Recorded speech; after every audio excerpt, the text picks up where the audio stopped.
Who are the most divisive and polarizing prospects in this draft class? You can find out here on the Locked On NBA Big Board podcast.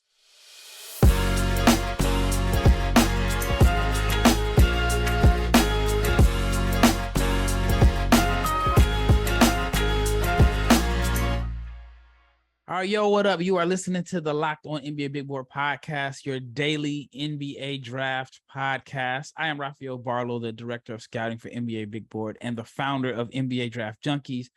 I've made a name for myself as the guy that knows all the international prospects, but my co-host, Richard Stayman, aka Mavs/Magic Draft, or I got a new nickname for him, the Clip God. He's known for posting video clips from everyone from top prospects to obscure prospects across the world. Richard, what you got going on for me? Hey, I think it was Takeoff, not from LA, but I clip him in the lamest way possible. But no, I appreciate the warm introduction. It's good to be back. Excited to talk about some polarizing prospects. All right, I'll let you go first. Who is the most polarizing prospect in your opinion in this draft class? Yeah, I'm going to keep the top four guys out of it because Chet takes the crown pretty safely. I think you talk to anybody on the street and they're going to have a different opinion on him. You're not going to get the same one twice. I'll start with my most polarizing guy that I've seen is Jeremy Sohan. I think people either love him or hate him because of that jump shot. You know, I talked to a scout this morning. He sent me a text. It was like 7 o'clock in the morning. And he said he listened to my podcast on the top defenders in the draft. And so he had mentioned Tari Eason. And I was asking him about Sohan because he felt like he liked Eason a lot. He thinks Eason can come in and contribute right away and, be able to play defense in the Eastern Conference. And so I was asking him about Sohan. Who did he think was better? And he was not really impressed with Sohan, period. So you're kind of on to something. And so outside of the jump shot, and I think it's something that you mentioned before, you don't believe that he can play a role, you don't believe that he is the versatile offensive threat that people kind of make him out to be. Is that correct? Yeah, I think Jake Rosen had a really good piece about it. It's one, he really just can't shoot. There's been no indication of shooting. And then he doesn't attack closeouts because he's not that athletic offensively. I don't think he knows how to use his athleticism on the offensive end like he does on defense. And his overall burst out of pump fakes is pretty subpar, I would say. So that limits what he can do on the wing. All right, here's a question for you. I saw someone mention that people were all in on Isaac Okoro a few years ago, but now people are kind of iffy on Sohan. In your opinion, what is the big difference? Because Okoro couldn't shoot either. But yeah, he still went pretty high in the draft. A good draft too. I think it's a good question. I wasn't super high on Okoro. I still had him in my top 10, but it was a little bit different for me. I think being 6'5", there was always a hope he could shoot, and I believe he had better free throw percentage. I think it was also, similar way. He could handle the ball a little bit more, and I think this is the big one: the athleticism. He had a lot more explosiveness. And just the way he came off pump fakes, he put his man in the rearview mirror. Sohan does not do that. Yeah, but who was falling for Isaac Okoro pump fake?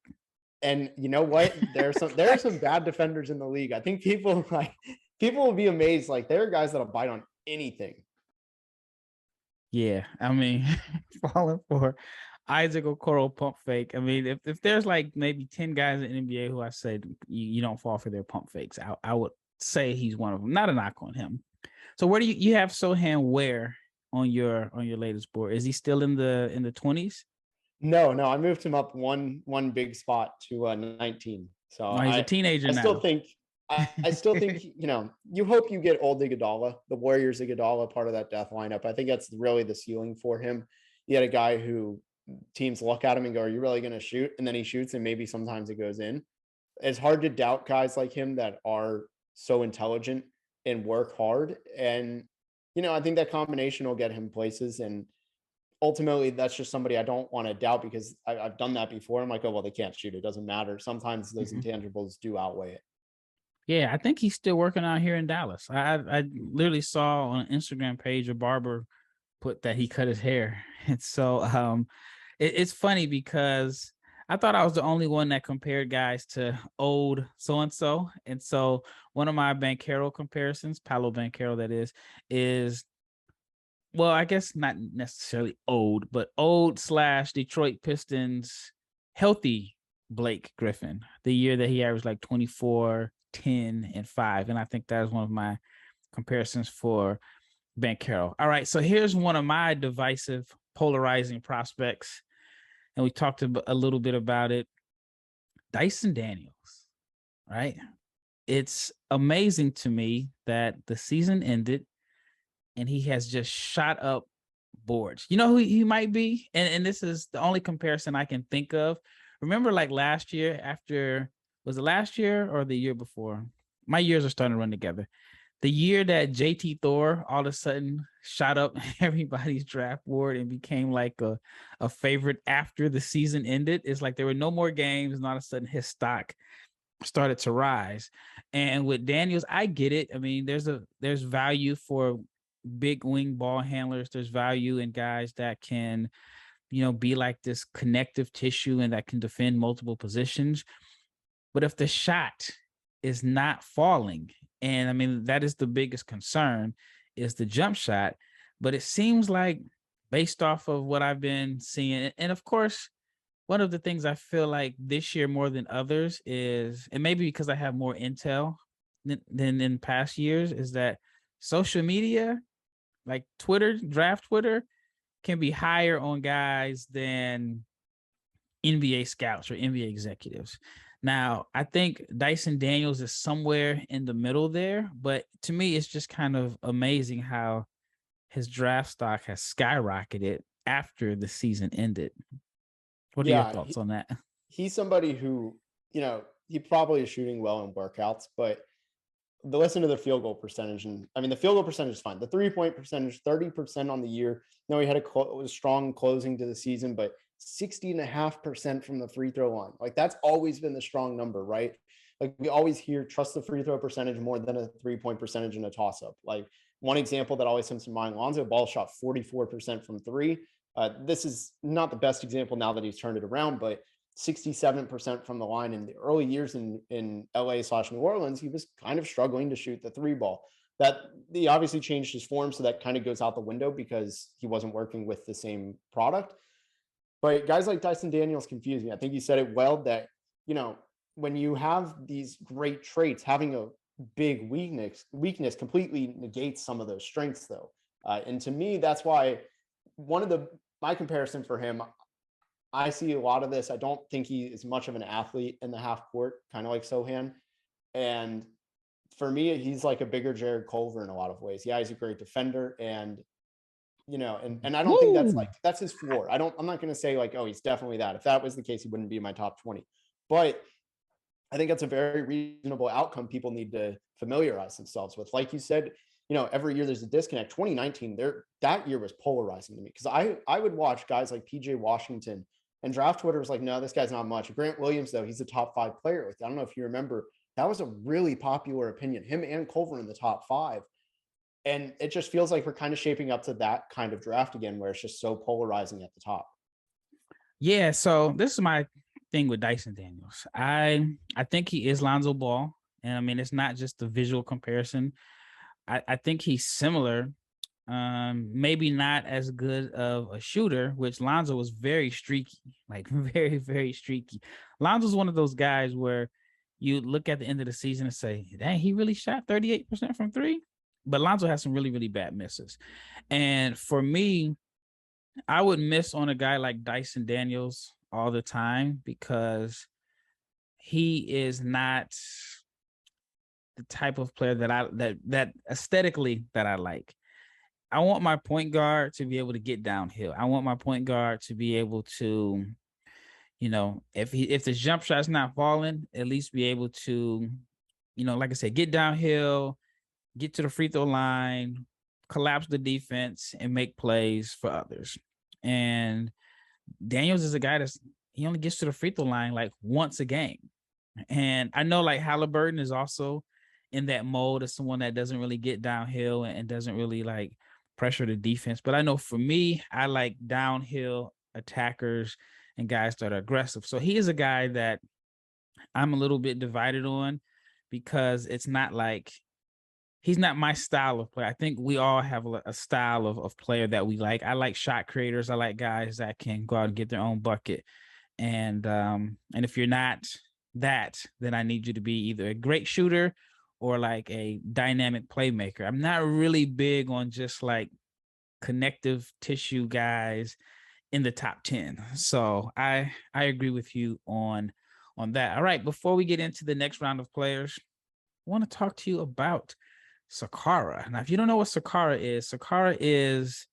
is like, I guess the best way to put it is a wellness company that is anchored in food as medicine, and it is on a mission to nourish your body through the power of plants. So feeling your best starts with what you eat, and Sakara helps you live a healthy, balanced lifestyle and truly enjoy it with delicious, plant-rich, transformational nutrition that builds a foundation for living in your best body.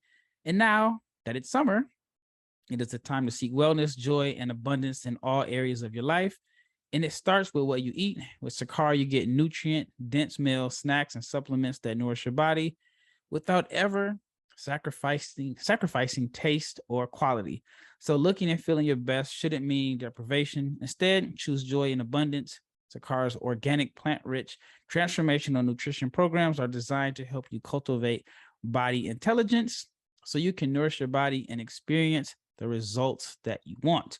And right now, Sakara is offering our listeners 20% off their first order when they go to sakara.com/lockedon20 or enter the code lockedon20 at checkout. That is Sakara, SAKARA.com/lockedon20 to get 20% off your first order. Again, sakara.com/lockedon20. All right, this is something new for you. We are having a listener survey, and it's just a favor that we're asking from you. We now have put together a survey where we can learn more about our listeners like you and make your favorite Locked On podcast even better. This is your opportunity to tell us what you like and don't like about Locked On Podcast. So go to lockedonpodcast.com/survey right now to get started. It won't take very long, and everyone that completes a survey can qualify for a chance to win one of 10 $100 Ticketmaster gift cards. To take your audience survey, go to lockedonpodcast.com/survey. Thanks for your help. All right, once again, you're listening to the NBA Big Board podcast. I am Rafael Barlowe, the director of scouting for NBA Big Board. And my co-host today is Richard Stayman, aka Mr. Mav/Magic Draft. All right, who is your divisive prospect? I'm going to start this portion off with Jaden Hardy from the G League. He's somebody who I once had number 1 on my board preseason. I thought that shot creation was going to look so good in the G League with the fast tempo, and he played terribly in terms of efficiency. I think, to me, he reminds me of Cam Thomas with better playmaking and a lot worse shot making. And to me, that's a scary prospect. But I know there's a lot of people that still will put him top 15, and I kind of understand why. If you're looking at process over results, there are routes to success for him. My worry is the biggest thing for me that holds me back on that thinking is he doesn't create a ton of space on drive. He doesn't separate on drives. He should be more explosive, but just isn't. Yeah, he's looking to get to sweet spots to pull up. He is Cam Thomas in a sense. And I had posed a question before, like, what is the difference? Like, and I did this earlier in the season. Like, why is there such a divide between Cam Thomas and Jaden Hardy? And at the time, a lot of people said, well, because they felt like Hardy could play some point guard. He had some lead ball handler capabilities. I don't know if he really got a full opportunity to showcase that, which could be the reason why he's going to possibly end up falling into the same range where Cam Thomas went in the draft. So I could definitely see that. All right, for me, my next polarizing prospect is TyTy Washington from Kentucky. This is one that I am torn on. I've had him as high as like 11 on different boards. I think one time I had him outside of the top 20. He's tough for me because I can make a case and say he had two of the better games this season. He had the game against Tennessee. I think he was like 10 of 13 from the floor. Then he had a game where he had like 17 points, 17 assists. The numbers like really declined after he got hurt, sprained his ankle. He was never the same after that. Then when I see him and I watch him, it's kind of like Dyson Daniels in a sense. I like my point guard to be able to get downhill. I like an aggressive slasher. I mean, like visually, I think I would like a JD Davison type over TyTy Washington. I've made some comments about his age, being a little bit older for his class. He was 20 as a freshman, which even though I shouldn't compare myself to some of these guys, but when I was 20, I was like a junior. I was like a junior in college. So I think he's a little older for his class. He doesn't have like the explosiveness or athleticism that I usually like, but I know he can shoot. And I know that he has a great floater that kind of makes up for his lack of being able to put pressure on the rim. But where I'm really torn at is he went to Kentucky, and you have to factor in Kentucky guards outplay their draft position. And I mean, the most recent one is Tyrese Maxey. Maxey came into his freshman year. A lot of people thought he's going to be a lottery pick. Had a good year at Kentucky, not what people expected. Then, you started kind of picking at him. Oh, his shot release is too low. Is he a 1? Is he a 2? The next thing you know, he ends up falling to the 20s, and then in a redraft, he's definitely a lottery pick, right? You can make a case to say Maxey is, he is in position to possibly be a max player when his rookie contract ends. I don't want to make that same mistake I made on Maxey. And then you can look at like Devin Booker. Which Devin Booker should not have been playing behind the Harrison twins. That was probably one of the craziest mistakes Kyle has made. Tyler Hero. You can go on. So what are your thoughts on TyTy Washington? Are we on the same page here, or are you like locked with him being in a certain range? Yeah, he's interesting because in January I go, all right, I saw 3 games of him. Do not overthink this guy. He's obviously going to stick. But then it started being like, okay, but how does he stick? And I was like, I think I started overthinking this because I then started going, well, Kentucky guards, all this thing, and like you said, and it makes it really hard. But just to kind of advocate for TyTy, and I want to factor in the opponent's change in this range. But TyTy's first 18 games, this was before the injury. He averaged 14 points a game, 4 rebounds, 4.5 assists, 1 steal, and just 1.8 turnovers on 50, 40, 77. So you're shooting 40% from 3, 50% from the field. After that, and again, season went on. He played tougher SEC teams. This includes the NCAA tournament, and the SEC tournament. But 12 games after the injury, it drops from 14 to 11 points a game. Assists go down by 1.5. Rebounds are even dropping by 1.5. Steals went up. Turnovers stayed the same. So that assist to turnover ratio shrunk. And his field goal percentage was atrocious, 36%, 29% from 3. And even the free throws fell. So I don't know if it was the competition or the injury. So maybe there's some hidden upside in the injury more than the Kentucky element. But the one thing that continues to scare me with TyTy, you brought it up, you touched on it for a second. That dude cannot finish at the rim. There's no you said he uses the floater to negate some of it. He uses the floater to avoid going to the rim. Mm-hmm. I saw him do 3 reverse layups. On my count, he had 3. It was single digits, one way or another. I probably didn't see every one of them, but he did no layup attempts. It was all floaters, stopping short, even shooting the ball early so he didn't have to deal with the big. And that scares me a ton. Yeah, do you think it's just because of his lack of explosiveness? I know at the beginning of the year, it was the game against Duke. He really struggled in that game. I think Kills just kind of locked him down. And then all of a sudden, he started playing a little bit better. But I have so many concerns. But what are your thoughts about his athleticism or lack thereof? Yeah, he tops out as like an okay athlete. And that's a worry. I don't know how good he'll be on defense. And because of all this, I have him around the 20s on my board because I can live with missing on what I see as a backup point guard. He's going to play for a while. And if you're in the league for I see him as like an 8 to 10 year guy, you're probably a top 25 player just by nature of the draft, how it works.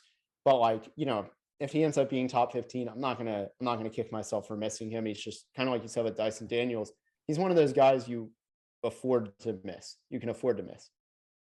And the thing about him is he's one of these guys that you can feel a certain way about it, and you feel like you're in your gut, you're right. And then you go like look at his advanced numbers, and then he has this stat that just makes you question what you saw. He shot 62% around the rim this year. So it's only on 32 attempts. So, I mean, that could be, I mean, this is in the half court and not including post ups, but he shot 57% on floaters, which has him in the top 94 percentile. But just finishing around the basket, he was in the top 74 percentile, shot 62.5%. Does that number shock you? I mean, the floater one, not at all. Yep. I've always wondered about some of the stats if they blend, like, because a floater very close to the rim might get misconstrued as a shot at the rim. I also think, though, that like the shots he did take at the rim were probably no big was near him. It was probably another guard on the contest. And that would be my guess as to how he got those shots. Yeah, that's one of my crazier stats. Another one that just kind of, I could name two stats that are really crazy. I mean, this is kind of off topic. One is, the knock on Keegan Murray is his shot creation and ability to create his own offense. He ranked in the top 80 percentile in isolation scoring with no dribble moves. And then Chet Holmgren only shot like 33% on jump shots in the half court. And like the contrast between his field goal percentage as far as shooting in transition and in the half court is pretty glaring. With Chet, I think I would play devil's advocate on him. I know this is way off topic, but the thing with Chet with that number is I think what makes him so special is that he can pull up in transition, and that's like a huge weapon. I think I'm almost willing to excuse that, but sorry, I wanted to clarify, since that's kind of just a huge strength of his, is that ability to bring it up and just pull up. Yeah, definitely. But it kind of made me think about, all right, if he's in the half court set and then catch and shoot situations, I think that's going to be his best asset on offense, has been able to catch and shoot jumpers. I don't see him getting post up opportunities.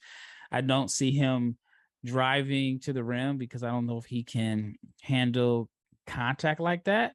But you know what? Let's talk about Chet. He's going to be my divisive prospect. I know we didn't want to talk about him, but let's talk about Chet in the next segment. But let's talk about BetOnline first.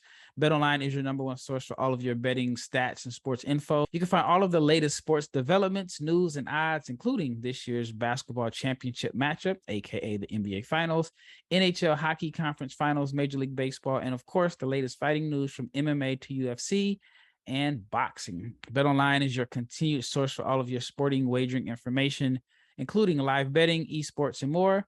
Head to the website today or use your mobile device to learn more about the trends in action.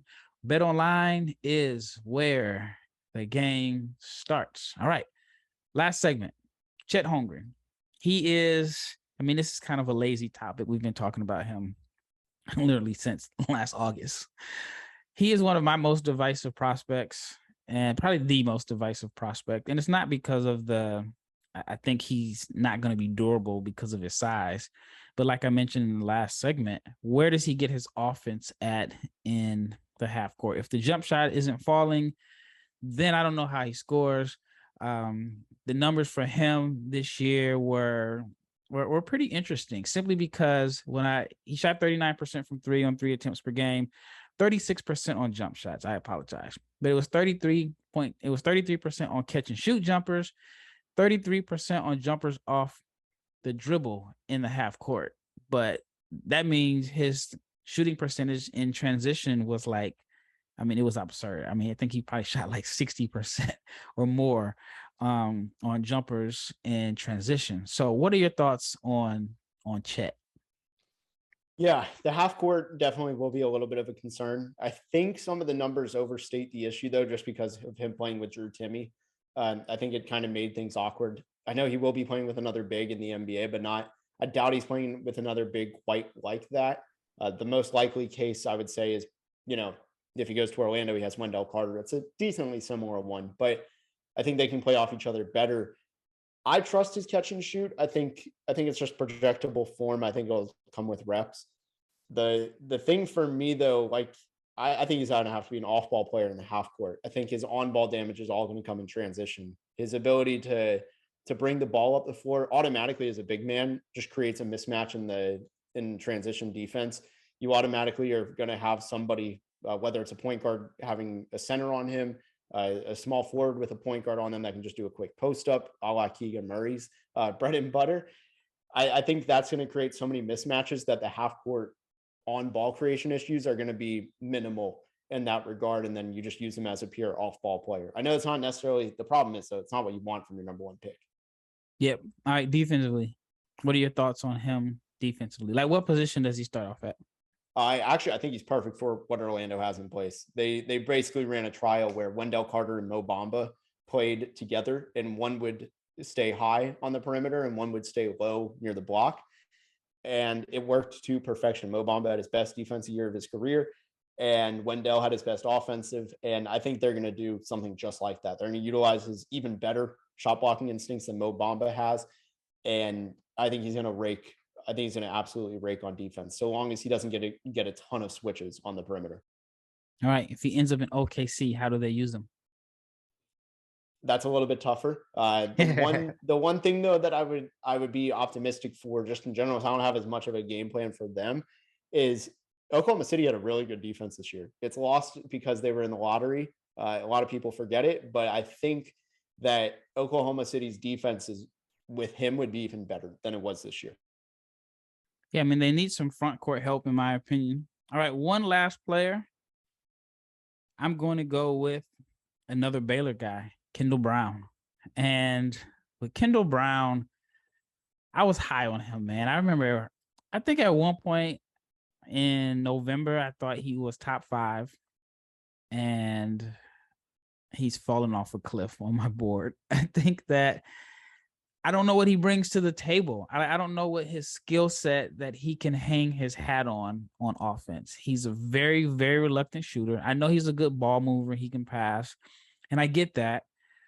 But it's hard to unlock your passing instincts and court vision and, ability to make plays for others if you're not a threat to score.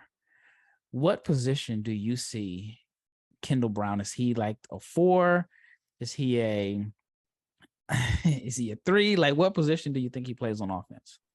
Yeah, I think he's going to be a better Josh Green in the same role that he played with Dallas. Just that kind of, he pretty much had to play power forward because it would just be the athletic guy who can pass and move the ball a ton and cut. I think Kendall Brown's the best cutter. I think that'll do a lot for him. But like you said, we talked about this with Sohan and Dyson Daniels. When you don't have a lethal jump shot, it negates a lot of your other offensive strengths. I do think with Kendall Brown, though, something he has going for him is if you watch I don't remember when it really started, but in conference play, I know is when it changed. I don't know when the issues themselves started presenting themselves, but Kendall Brown and James Akinjo, like Akinjo wouldn't pass to him or Sohan. He would look both of them off and try and create his own look, go to Chama Chachua, just go to anyone else but those two. And I think that's when those numbers started declining, was around then. So I wonder what he'll look like in an NBA system where it's more catered to his strengths, doesn't have as, divisive of a point guard handling the ball. Oh, is that some Mavs draft insider information or is it just observation? Observation. Observation. All right. Well, we are in the area. All right, man. Well, thank you so much, man. That wraps it up for this episode. We talked about a few of the prospects that we think are a little bit divisive, and we did this without talking about Kennedy Chandler, which was one of our best episodes because we are so far apart on Kennedy Chandler. But once again, thank you for making the NBA Big Board podcast your first listen of the day. I would suggest you check out the Locked On NBA podcast. And we are down to the very last few games of the NBA season, and the Locked On NBA podcast has been covering the NBA playoffs since the first jump ball of the play-in tournament. And they will be there to the very last moment of the NBA finals. Once again, it's Rafael Barlowe with Richard Stayman, aka Mr. Mavs Draft, and we are out.